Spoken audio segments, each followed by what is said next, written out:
Erev Tov à tous. Ça fait longtemps qu'on ne s'est pas vu. Alors, troisième cours, et là on va clore la notion du Gan Eden dans le Rav Dessler. Alors, page 294, Chelek Gimel, dernière partie.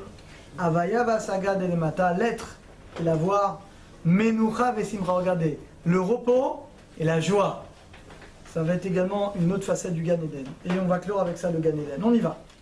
Shamamati Memuri Rabbi Beshem Asaba. J'ai entendu de mon maître au nom du sabbat du Kelem.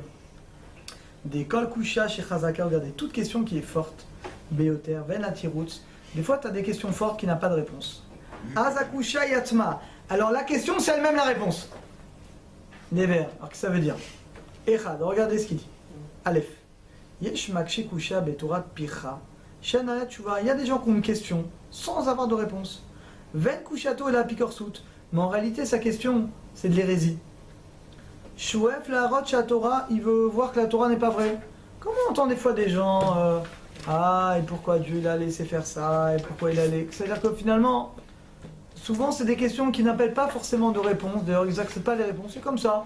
J'ai envie de poser des questions pour ne pas forcément avoir à m'obliger certaines choses, à me défaire de certaines choses. Ça, c'est des questions dans un état d'esprit négatif, d'hérésie. Bête. Vesh Makshe. Des fois, des gens qui posent une question. Mayen Motsetirut. Et ils trouvent des réponses. Ze Bechina Torah. Ça, c'est la Torah. Chez Shouef Lavine, que la Torah va te permettre d'intégrer, de comprendre des réponses. Gimel. Vesh Hashem Bargishatam Bekusha Chazaka. Et il y en a tellement, la question, elle est dure. Shoalim Latzmam. Ils se posent sur eux la question. Lama Loevin, pourquoi j'ai pas compris? C'est-à-dire qu'ils retournent le manque de compréhension, pas sur Hachem, pas sur la Torah, sur qui? Sur eux-mêmes. Yodi, même chez la Torah, ils savent que la Torah elle est vraie. Et l'atmeim al-i zechiatan avid, mais il dit, je ne mérite pas de comprendre. Ça, c'est les gens qui ont atteint un niveau d'humilité. Les achakushato, et où est-ce qu'on voit ça dans les Gdolim? Rabbi Akiva Eger, qui était un des plus grands maîtres du Talmud, vous savez comment il a posé des centaines de questions. Il y a plein de questions qu'il n'a pas répondu. Vous savez comment il pose une question quand il ne trouve pas la réponse? Qu'est-ce qu'il a fait? Oui. Rabbi Akiva Eger, il a vécu à 200 ans. Il dit Lozachiti lavin.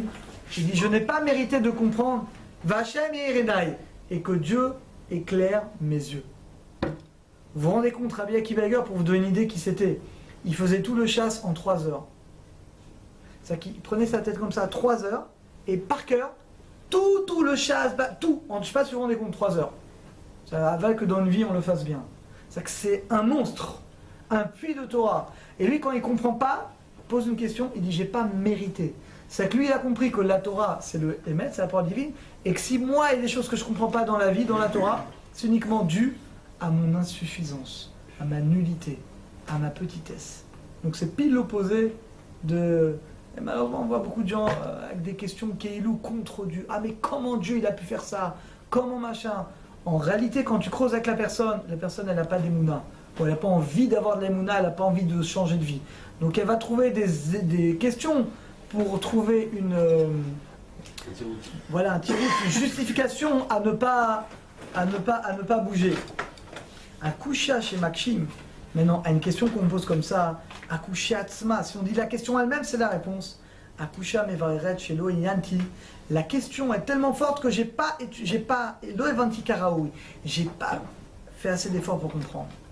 On est à la page de gauche, page 295. Amafrin Esther Libli Legilou, quelqu'un qui voit, qui comprend, qui dévoile quelque chose de caché sans que ce soit dévoilé, ça pikoros. Kilo yerpos beor et la oev et achocher. La personne elle aime l'obscurité. Je ne sais pas si vous avez vu beaucoup de gens comme ça. Ils ont des questions, mais ils ne veulent pas les réponses. Tu leur proposes des réponses, ça ne les intéresse pas. Ils sont bloqués sur des questions. Vous savez pourquoi? Parce qu'ils n'ont pas envie de se remettre en question. Donc ça leur donne une légitimité.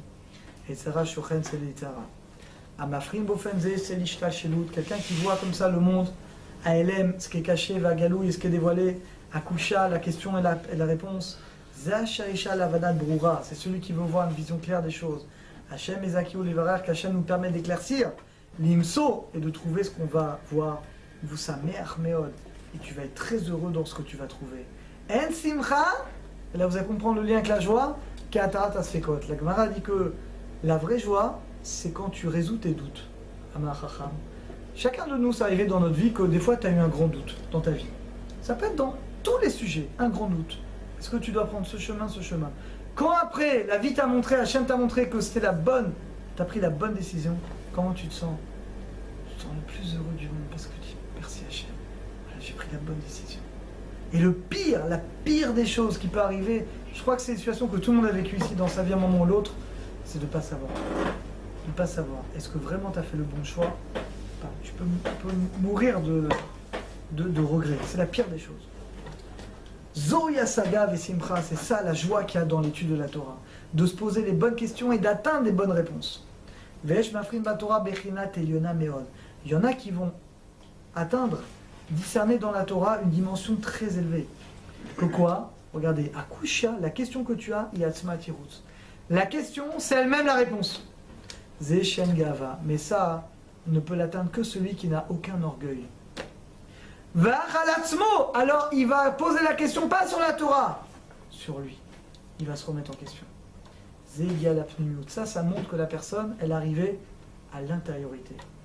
Bechina l'ishma, c'est ça l'ishma.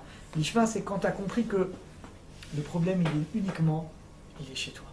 Le problème, il est ni chez Dieu, ni dans la Torah, ni dans les gens. Tu dois te réparer à toi, c'est tout. Vakusha, et la question que tu as, il est Tsematiro. Donc regardez, la question, c'est la réponse. Parce que c'est quoi la question? Il y a quelque chose que tu ne comprends pas dans ta vie, dans le monde. Tu as une grande question. Mais en réalité, ça n'a aucun intérêt. En réalité, c'est toi le problème. Donc la réponse, elle est en toi. C'est toi qui as un problème que tu n'as pas réussi à régler ou à comprendre ou à intégrer. Donc en réalité, la réponse, elle est en toi. Et tu ne veux pas ou tu ne peux pas encore la dévoiler, peu importe. Donc en réalité, la question, la réponse, elle est en toi. Afranat Bikoret Atzmo Mégalé, quelqu'un qui retourne la critique sur lui, Mégalé les Aïn et la Yesh. Il transforme le Aïn en Yesh. Vechituchano Aïn. Aïn, c'est ne pas exister, et Yesh, c'est l'existence. Et en réalité, le top du lien avec Hachem, c'est quand tu ne veux pas comprendre. Je te dis par exemple Chatnez, franchement, qu'est-ce qu'il y a à comprendre? Je peux vous donner des explications comme ça, mais bon, la vérité, le lin, la laine, faut pas, bon, la cache-route, tout ce que vous pouvez me dire, mais quand même, bah, bon, c'est un peu, on a des réponses, mais la vérité, un peu bizarre. Celui qui est capable de s'annuler quand il dit, mais j'en ai rien à faire, c'est la volonté d'Hachem. J'ai pas besoin de comprendre. Ça me suffit de savoir que Dieu veut ça, pour que je le fasse. De comprendre ou pas, j'en ai rien à faire. Évidemment, on a mis à d'étudier, de comprendre, etc. Mais c'est pas ça qui va conditionner. Ça, c'est le niveau de l'ishma, du désintéressé qui est le plus élevé. C'est le niveau le plus élevé auquel on doit atteindre. Atzmuto Itbarach, en itpasa basagaklal. Mais non, l'essence de Dieu, ça c'est développé dans les Nefesh HaChaim. On ne peut jamais l'atteindre. Vous savez que Dieu lui-même, on ne sait même pas ce que c'est. D'ailleurs, comment on appelle Dieu? Ensof. C'est quoi Ensof? L'infini. Parce que Dieu, il est en dehors du temps, il est en dehors de l'espace. Alors, tu veux dire quoi sur Dieu? On parle de Dieu toute la journée, mais on ne sait pas ce qu'est Dieu. La seule chose on sait sur Dieu, c'est quoi? C'est sa volonté, sa Torah. C'est la seule chose. Mais lui-même, Dieu lui-même, c'est impossible. Il a été, il sera en dehors du temps, n'est-ce pas? Donc on ne peut même pas même de réfléchir, c'est une perte de temps parce que c'est au-delà des perceptions. La Torah, elle va te permettre, oui, de te lier à Kadosh Baruch Hu, du dévoilement d'Hachem. Avalat vekuti arbo itbarach atzmo. Mais on doit se coller au dévoilement de Kadosh Baruch Hu. Les kol shekel sheponim elav, à plus forte raison qu'on se tourne vers lui vraiment. Batfila dans la prière, veit karvut, on se rapproche de lui. Kol kiyum amizvot achlemano, qu'on fait les mizvot pour lui, mais l'olemal midota, et pas pour nous. Et nous amitras doim kono. Je donne un exemple qu'on a vu dans la paracha la semaine dernière. C'est que par exemple un juif il doit dire Yasoda vachabaem, que j'aimerais manger du porc, j'aimerais manger le jambon, c'est bon, mais Hachem il m'a interdit. C'est qu'on ne doit pas dire ah ça me dégoûte. Non, tu dois dire mais j'aimerais faire de la vérote, j'aimerais faire ça, mais qu'est-ce que je peux faire? Hachem il a décrété que je n'ai pas le droit. Ça c'est beaucoup plus élevé. Celui qui dit je suis dégoûté, il ne le fait pas pour Dieu. Il ne mange pas de jambon de porc ou de crustacé parce qu'il est dégoûté. Donc en fait il le fait pour uniquement obéir à ce qu'il pense, mais pas pour obéir à Dieu. Donc c'est beaucoup plus élevé de faire les choses, pas pour nous, mais uniquement pour Dieu. Regardez ce qu'il dit. Et c'est ça la différence qu'ils disent entre le Shabbat et Yom Tov. Geda Yom Tov, c'est quoi Yom Tov? Simcha, c'est la joie. Mais Samarta Bechagecha, tu te réjouiras. Aïnou Asaga Derech Hayesh. Regardez, Yom Tov, c'est l'être, la conscience. Vous avez vu, Yom Tov, on se sent bien. Ton être, il s'élargit.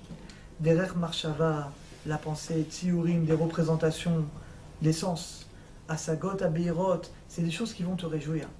Aval Geder Shabbat, mais Shabbat, je ne sais pas si vous avez fait attention, mais on ne mentionne jamais la simcha dans le Shabbat. Vous n'avez pas fait attention? Jamais on mentionne la simcha dans le Shabbat.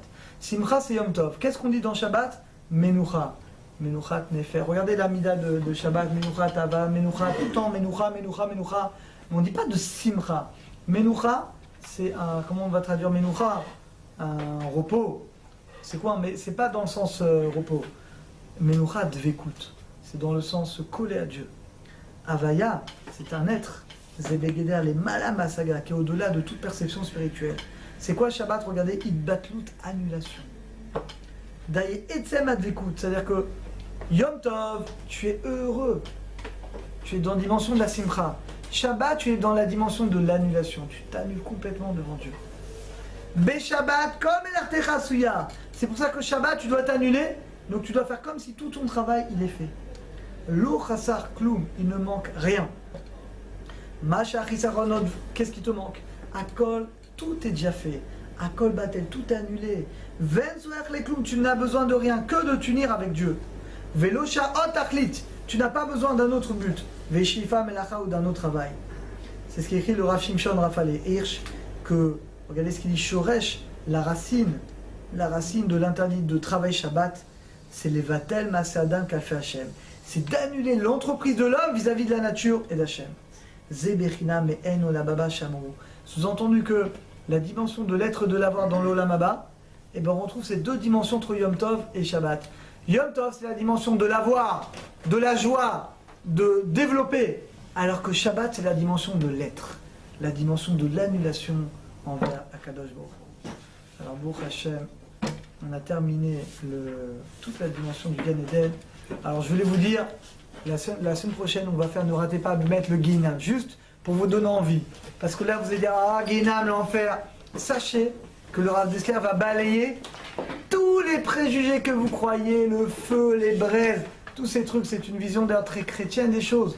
Toute la vision que vous avez entendue sur le Guinam, vous allez voir que c'est totalement faux. Le Rav Dessler va nous donner dans des concepts spirituels et métaphysiques, c'est quoi vraiment le Guinam. Et vous allez voir que c'est pas du tout angoissant, c'est la seule chose que je peux vous dire au contraire. C'est même quelque chose de réjouissant. Alors à la semaine prochaine. Bezat Hashem. Chazak u'baruch. Rabbi Hanania ben Akasher.